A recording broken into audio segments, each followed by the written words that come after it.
Bom dia, boa tarde, boa noite, pessoal, tudo bem? Professor Marcelo Frison aqui para mais um vídeo e hoje vamos conversar sobre as orações subordinadas substantivas. Então, desde já, por favor, deixe o seu like, segue o canal, ativa o sininho, compartilha com os amigos para que esse conteúdo chegue a mais pessoas que estão se preparando para a prova do Enem e para outros vestibulares por aí, né? Então, vamos começar entendendo o seguinte: compreender bem as orações subordinadas substantivas é importante não só para responder questões objetivas numa prova, como também para escrever melhor. E eu vou explicar aqui coisas que vocês não encontram em outros vídeos aqui no YouTube a respeito das orações subordinadas substantivas. Então me acompanha até o final porque as dicas que eu vou dar são muito importantes para vocês saírem bem nessas provas que vocês vão enfrentar por aí, né? Então vamos lá, vamos dar início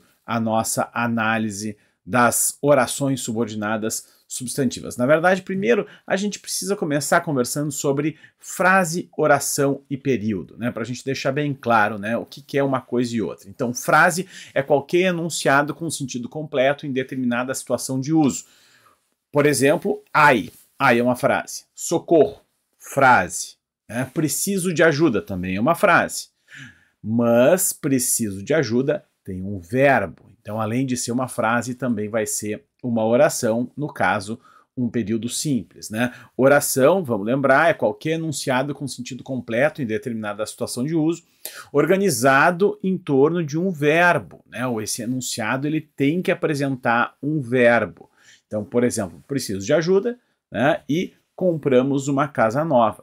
Temos dois períodos simples aqui, duas orações, né? Uma oração em cada período, né? E aí, para a gente entender, então, o período simples é o enunciado organizado em torno de uma oração, né? A gente também pode chamar esse enunciado de oração absoluta, né?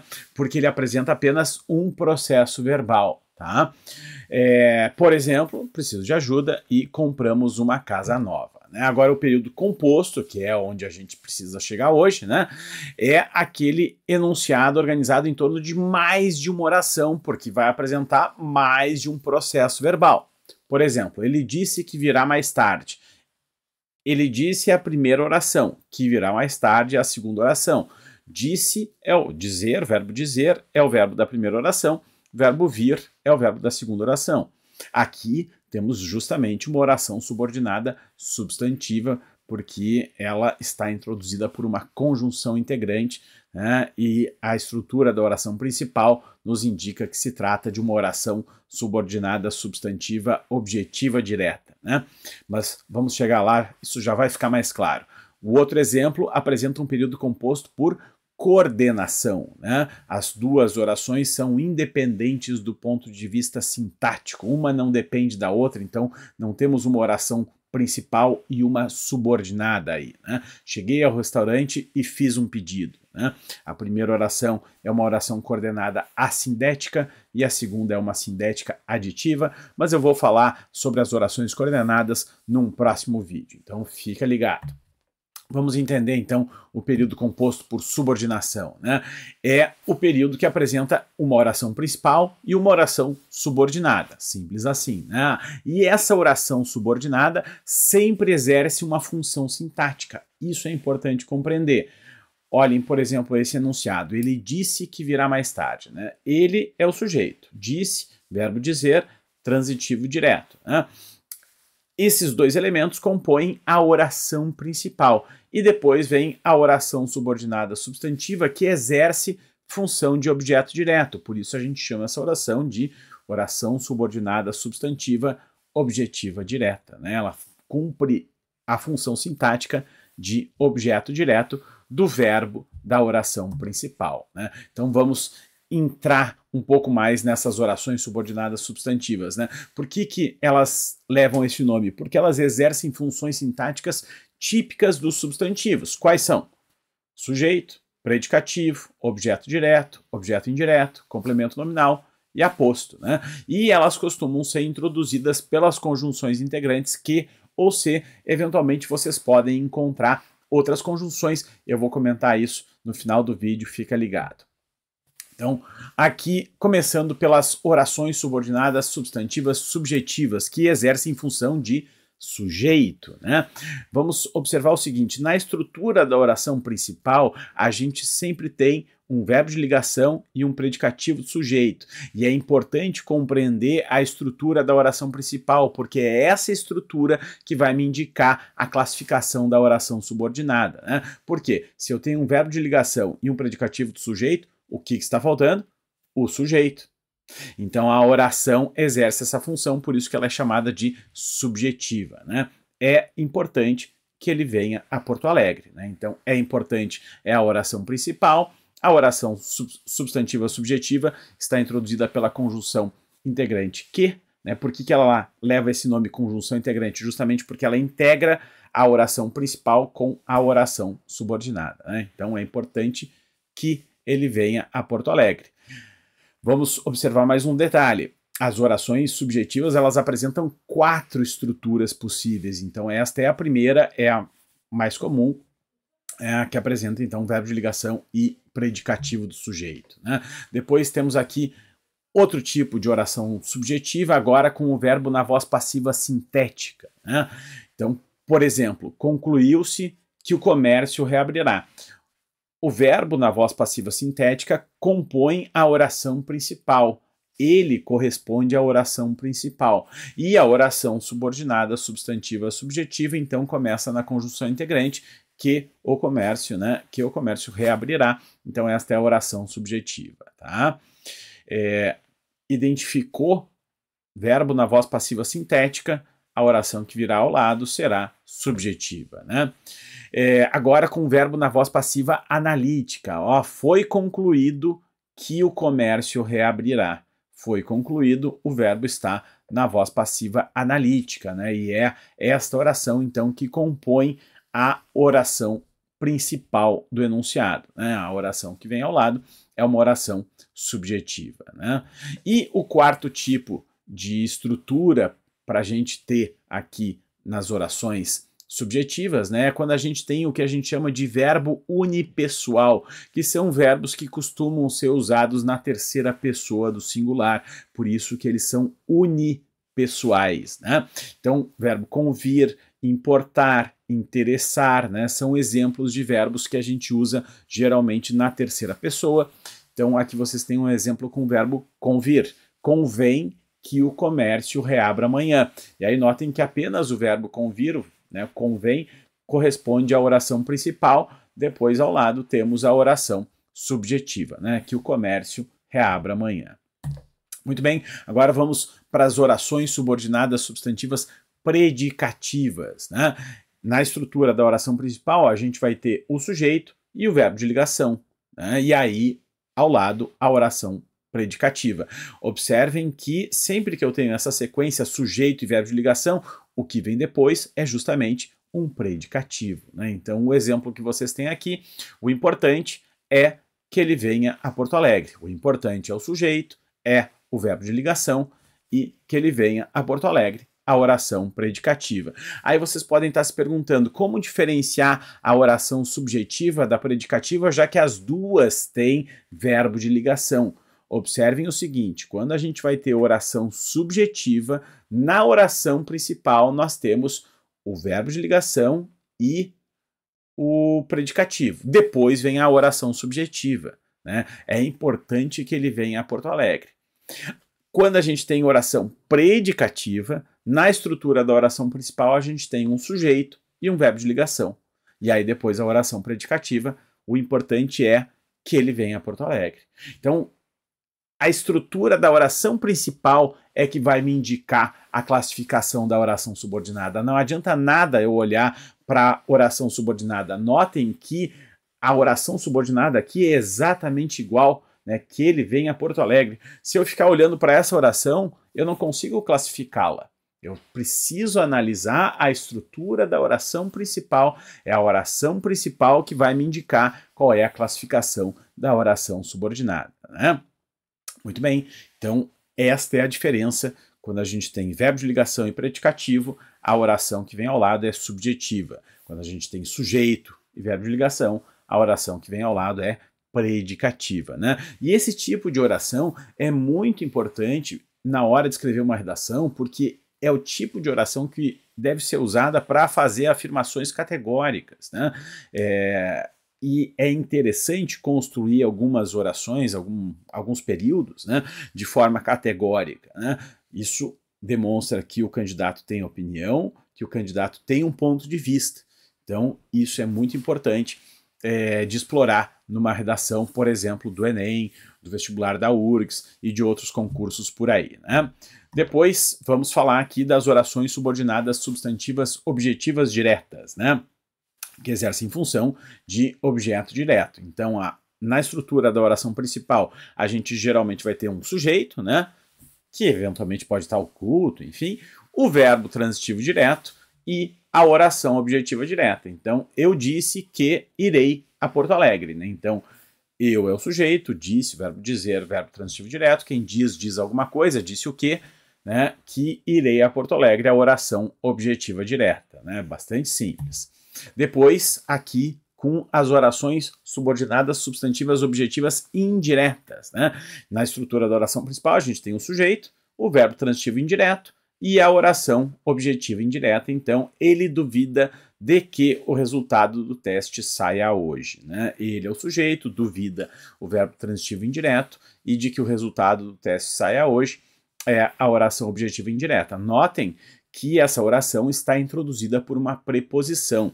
Alguns gramáticos costumam dizer que essa preposição é opcional, mas é importante observar que na estrutura da oração principal nós temos um verbo transitivo indireto. Quem duvida, duvida de algo, né? Por isso, mesmo que a gente não coloque a preposição aí, a oração não deixa de ser objetiva indireta. No entanto, eu recomendo que vocês coloquem a preposição. Acho que a preposição é importante nesse tipo de construção, porque deixa claro que se trata de uma oração objetiva indireta. Não recomendo que vocês suprimam a preposição daí. O enunciado fica mais correto dessa forma. Eventualmente, algum corretor pode considerar que vocês cometeram um erro ao não colocar a preposição antes da conjunção integrante, tá? Depois temos aqui as orações subordinadas substantivas completivas nominais, né? E aí, geralmente, na estrutura da oração principal, a gente tem um sujeito, um verbo e um nome de sentido incompleto. E esse nome de sentido incompleto vai ter o seu sentido completado justamente por uma oração completiva nominal, né? Então, aqui eu coloquei dois exemplos com verbos diferentes, né? Ele tem dúvidas de que o resultado do teste saia hoje, né? Ele é o sujeito, tem o verbo transitivo direto, dúvidas, objeto direto, e dúvidas é um nome de sentido incompleto. Então, de que o resultado do teste saia hoje é a oração completiva nominal. Ele está ciente de que o resultado do teste sairá amanhã? Opa, ele é o sujeito, está, verbo de ligação, ciente, predicativo do sujeito, e também é um nome de sentido incompleto. Então, de que o resultado sairá amanhã, a oração completiva nominal. E aí, notem que aqui também temos uma estrutura com preposição antes da conjunção integrante, uma preposição introduzindo a oração completiva nominal. E vamos lembrar que o complemento nominal também sempre é introduzido por preposição, né? A gente sempre precisa colocar o complemento nominal acompanhado de preposição. Então, recomendo aqui também que vocês coloquem a preposição, embora alguns gramáticos também comentem que essa preposição seria desnecessária, né? Mas, a meu ver, ela é muito importante. Agora, vocês devem estar se perguntando como diferenciar a objetiva indireta da completiva nominal, já que as duas são introduzidas por preposição. Muito simples. A oração completiva nominal completa o sentido de um nome de sentido incompleto. E a objetiva indireta completa o sentido de um verbo transitivo indireto. Então, as duas orações, claro, são introduzidas por preposição antes da conjunção integrante, né? Para diferenciá-las, então, é necessário analisar o termo que veio antes da preposição. Se for um verbo transitivo indireto, é óbvio que a oração vai ser objetiva indireta. Se for um nome de sentido incompleto, a oração é completiva nominal, né? Então, basta olhar novamente esses exemplos, ó. Ele tem dúvidas de que o time ganhará a partida. Opa, Na verdade, é exemplo novo, né? Mas, ó, ele, o sujeito, tem verbo transitivo direto, dúvidas é objeto direto e é um nome de sentido incompleto, né? Notem que dúvidas é o substantivo aqui, tá acentuado, né? Então, de que o time ganhará a partida é uma oração completiva nominal. Ele duvida de que o time ganhará a partida. Opa, duvida, agora não temos acento. Então se trata do verbo, né? Verbo transitivo indireto. Então, de que o time ganhará a partida é a oração objetiva indireta. E aí observem também que as orações são exatamente iguais, né? O que está escrito em cada oração subordinada substantiva aí é exatamente a mesma coisa, de que o time ganhará a partida. Não adianta nada olhar para a oração subordinada substantiva, né? É necessário analisar a estrutura da oração principal para concluir qual é a classificação da oração subordinada substantiva nesses casos, tá? Então, se veio um nome de sentido incompleto, a oração é completiva nominal. Se veio um verbo transitivo indireto, a oração vai ser objetiva indireta. Feito? Depois, o último caso, né, o último tipo de oração subordinada substantiva é a apositiva, né, que exerce função de aposto. E aí, geralmente, na estrutura da oração principal, a gente tem um sujeito, um verbo e um nome, né? E aí, depois vem a oração subordinada substantiva apositiva. E, geralmente, essa estrutura, né, ela apresenta, então, essa separação da oração principal e da oração apositiva por um sinal de pontuação, que é o 2 pontos, né? Por exemplo, eu tenho uma certeza que o resultado sairá amanhã. Então, eu tenho uma certeza, vai corresponder à oração principal. Sujeito, verbo transitivo direto, uma certeza, o objeto direto. E aí notem que a oração apositiva está explicando o que é esta uma certeza, né? Então ela justamente funciona como um aposto de uma certeza. Outro exemplo, seu grande desejo foi atendido, que o chefe lhe promovesse. Seu grande desejo, oração principal, seu grande desejo, perdão, sujeito da oração principal, né, foi atendido, vai ser a locução verbal, e aí temos a oração positiva que explica qual foi o grande desejo desse cara, né? O grande desejo é sujeito e é também, ao mesmo tempo, o que está sendo explicado, né? Depois, outra estrutura possível é quando a gente tem a oração apositiva no meio da oração principal, né? Então, seu grande desejo que o chefe lhe promovesse foi atendido. Seu grande desejo foi atendido é a oração principal. E aí observem que esse tipo de oração pode causar alguma confusão com as orações subordinadas adjetivas explicativas, né?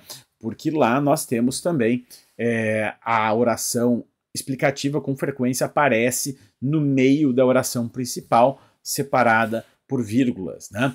E aí, como é que vocês podem ter certeza de que se trata de uma apositiva e não de uma adjetiva explicativa? Eu vou retomar as adjetivas depois no outro vídeo, mas para dar um highlight aqui, né? Sempre que puder ser deslocada essa oração apositiva para o fim do período e o período não perde sentido, então nós temos a positiva. Ó, seu grande desejo foi atendido, que o chefe lhe promovesse. Seu grande desejo que o chefe lhe promovesse foi atendido. Podemos deslocar para o fim ou para o meio do período, que não vai haver prejuízo, não vai haver nenhum problema na compreensão e na organização sintática dos enunciados. No caso das orações adjetivas explicativas, a gente vai ver num próximo vídeo, se a gente faz esse deslocamento, né, do meio do período para o fim do período, o período fica impreciso, fica incorreto, tá? Então, guardem essa informação. Depois, né, ó, mais um detalhe. Só quero, agora mais um exemplo aqui, né? Só quero uma coisa, que ele se saia bem no teste. Então, notem que aqui a oração apositiva está explicando o objeto direto da oração principal, né? Só quero uma coisa. O que é essa uma coisa? Aqui nesse exemplo, ó, não tenho dúvidas disso, que ele se sairá bem no teste. Opa, agora disso é um complemento nominal de dúvidas, né? Então aqui a oração apositiva está explicando o complemento nominal da oração principal. Por isso que a estrutura das orações apositivas ela varia bastante, né? Ela não corresponde a uma estrutura tão fixa como a gente encontra nos outros tipos de oração subordinada substantiva, né? Depois aqui, mais algumas observações sobre as apositivas, né? E aí sobre pontuação, né? É importante observar que a gente não separa o objeto direto do verbo transitivo direto usando 2 pontos. Por exemplo, eu disse isso. Tá errado, né? Eu disse, 2 pontos, que o meu time seria campeão. Não, né? A forma correta é, eu disse, 2 pontos, aí o meu time será campeão, né? Então ele respondeu, eu também acho. Oh, isso é um diálogo, por exemplo, né? A reprodução de um diálogo reproduzido aqui usando a terceira pessoa, né? Ou então, por exemplo, então ele respondeu que também achava, né? Enfim, essas são formas corretas. Agora, eu disse, 2 pontos, que o meu time será campeão, isso está errado, tá? Não escrevam assim, tá? E agora, para a gente fechar, mais algumas observações importantes sobre as orações subordinadas substantivas, né? Primeira dica, uma dica importante, a maioria dos professores comenta essa dica, isso está nas gramáticas, né? É possível substituir a oração subordinada substantiva a partir da conjunção integrante pelo pronome isso. Depois disso, depois de fazer essa substituição, faça a análise da função sintática do pronome nesse período simples que foi constituído, né? A mesma função sintática desempenhada pelo pronome vai ser exercida, então, por essa oração subordinada substantiva, né? Por exemplo, ó, eu tenho certeza de que ele virá. Eu, sujeito, né? Tenho verbo transitivo direto. Certeza, objeto direto. De que ele virá. Opa, tô achando difícil analisar, não sei. Eu tenho certeza disso. Opa, substituir a oração, né, de que ele virá pelo pronome isso. Unir a preposição com o pronome. E aí virou a palavra disso. Eu tenho certeza disso, né? Então, disso funciona como complemento nominal de certeza. Então, a oração que vem abaixo, né, a oração que nós temos aí, é uma oração subordinada substantiva completiva nominal, simples assim. E essa dica, gente, vocês podem usar para qualquer oração. Podemos pegar aqui todas que a gente viu, ó. É importante isso. Opa, isso é o quê? Isso é sujeito. Como é que eu posso ter certeza? Coloco o sujeito na frente. Isso é importante. Isso é o sujeito. Simples assim. Concluiu-se isso. Isso é o sujeito. Foi concluído isso. Opa, foi concluído isso? Coloca isso na frente. Isso foi concluído. Isso é o sujeito. Convém isso. Isso convém. Simples assim. Agora, o importante é isso. Opa, agora isso é predicativo, porque apareceu depois do verbo de ligação. O importante é isso, né? É importante... perdão, eu disse que irei a Porto Alegre, eu disse isso. Isso é objeto direto. Ele duvida disso. Disso aqui vai ser objeto indireto. Ele tem dúvidas disso, complemento nominal. Ele está ciente disso, complemento nominal. Depois aqui, no caso das apositivas, é que não faz tanto sentido usar essa técnica, né? Porque a estrutura da oração principal e da oração apositiva não permite que a gente explore esse recurso. Mas a oração apositiva tem uma estrutura tão fácil de identificar que esse recurso ele acaba sendo desnecessário, né? Mas essa é uma dica importante quando a gente está analisando, então, as orações subordinadas substantivas. Podemos fazer a substituição delas pelo pronome isso, né? Depois, mais uma observação. Se o período composto perdeu o sentido ao substituir a oração substantiva pelo pronome isso, é sinal de que não se trata de uma oração subordinada substantiva. Se o sentido permanecer, é possível identificar a função sintática do pronome, né? Quer dizer, se ele estiver exercendo a função de sujeito, predicativo, objeto direto, indireto, complemento nominal ou aposto, então não há dúvidas de que se trata de uma oração substantiva, tá? Mas se não for possível, se o período perdeu o sentido, é sinal de que provavelmente estamos diante de uma oração adjetiva ou de uma oração adverbial, ou talvez até de uma oração coordenada, né? Veremos essas orações nos próximos vídeos, né? E aqui mais uma observação importante. Geralmente as orações substantivas são introduzidas pelas conjunções integrantes que e se. Por exemplo, não sei se ele virá. Aqui o sujeito está oculto, né? Eu não sei. Então, o sujeito é eu, primeira pessoa. O não é a adjunto adverbial de negação. Sei, verbo transitivo direto. Então, se ele virá, oração objetiva direta, né? Introduzida pela conjunção integrante se, que expressa dúvida, né? Agora, eu posso trocar esse se por exemplo, como.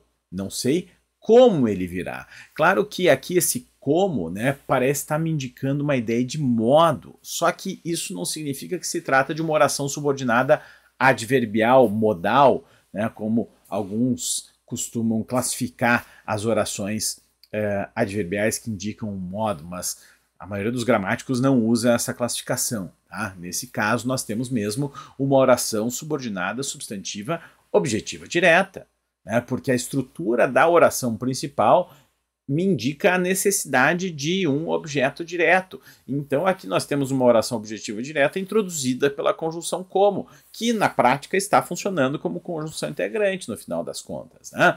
O mesmo ocorre com não sei quando ele virá. Não temos oração subordinada adverbial temporal aqui. Esse quando não está funcionando como uma conjunção temporal. É claro que ele indica uma função de tempo, né, uma ideia de tempo, mas ainda aqui temos uma oração objetiva direta, por causa da estrutura da oração principal. O mesmo ocorre com não sei de onde ele virá. Onde é um pronome relativo, não temos aqui uma oração adjetiva, né? As orações adjetivas são introduzidas pelos pronomes relativos. Não temos aqui uma oração adjetiva, temos ainda uma oração objetiva direta que está introduzida pelo pronome de onde, tá? Na verdade, pela preposição e pelo pronome, né? Mas enfim, então aqui vocês têm exemplos de como podemos ter uma variação na estrutura da oração principal e na sequência das orações subordinadas substantivas, tá, pessoal? Então, estas foram as dicas de hoje, né? Estas foram as explicações sobre as orações subordinadas substantivas. Se ficou com alguma dúvida, volta um pouquinho no vídeo, assiste de novo, né? Eu procurei explicar de forma clara e calma, mas também não posso ser tão devagar, porque senão o vídeo fica muito longo, né? Mas se tiver alguma dúvida, deixa aqui nos comentários, vai ser um prazer interagir com vocês. Então, novamente, por favor, deixa o seu like, ativa o sininho, segue o canal, compartilha com os amigos para que esse conteúdo chegue a mais gente que está se preparando para a redação e para outras provas. É isso aí, foi um prazer, valeu, valeu, feito!